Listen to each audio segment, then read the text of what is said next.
குடல் வால் மற்றும் இந்த பித்தப்பை இந்த மாதிரி ப்ராப்ளம் வந்து ஆரம்ப காலகட்டங்கள்லேயே கண்டறிஞ்சு அதுக்கான உரிய சிகிச்சை முறை, அதாவது லேப்ரோஸ்கோப் மூலமா அறுவை சிகிச்சை செய்துட்டோம்னா இந்த ஆப்ரேஷனும் ஈஸியா இருக்கும். ஆப்ரேஷனுக்கு அப்புறம் பேஷண்ட்ஸும் ரொம்ப கம்ஃபர்டபுளா இருப்பாங்க. ரொம்ப டிலே பண்ணோம் அப்படின்னா ஆப்ரேஷனும் டிஃபிகல்ட்டா இருக்கும். ஒரு சில நேரங்களில் லேப்ரோஸ்கோப் பண்ண முடியாம ஓப்பன் பண்ண வேண்டிய சிச்சுவேஷனும் வரலாம். சர்ஜரிக்கு அப்புறமா பேஷண்ட்டுக்கு வலியும் அதிகமா இருக்கும். அவங்க எந்திரிச்சு நடமாடுறது கொஞ்சம் டிலே ஆகும். ஆகாரம் ஆரம்பிக்கிறதுக்கு கொஞ்சம் டிலே ஆகும். இந்த மாதிரி பிரச்சனைகள்லாம் டிலே பண்றதுனால வராது. சார் லேப்ரோஸ்கோபி சர்ஜரி பண்ணா வலியெல்லாம் இருக்காது அப்படின்னு சொல்லுவாங்க. அது எப்படி சார்? லேப்ரோஸ்கோபிக் சர்ஜரியில முடிஞ்சதுக்கு அப்புறம் ஒரு நாள் இல்ல 2 நாள் லேசா தாங்குற அளவுக்கு ஒரு வலி இருக்கும்.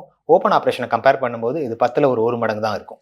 இந்த லேப்ரோஸ்கோபி சர்ஜரிஸ் பண்ணவங்களோட உணவு முறைகள் எப்படி இருக்கும் சார்? யூசுவலாக இந்த லேப்ரோஸ்கோபிக் சர்ஜரி பண்ணதுக்கு அப்புறமா ஒரு 6 to 8 மணி நேரம் கழிச்சு நீராகாரங்கள் ஆரம்பிச்சிருவோம். ஒரு 12 மணி நேரம் கழிச்சு திட ஆகாரங்கள் ஆரம்பிச்சிருவோம். ஓப்பன் ஆப்ரேஷனுக்கு யூசுவலாக ஒரு 36 to 48 மணி நேரம் கழிச்சு தான் ஆகாரங்கள் ஆரம்பிப்போம். இந்த லேப்ரோஸ்கோபி சர்ஜரி செய்யறதுனால வெட்டுக்காயங்கள் எப்படி இருக்கும் சார்?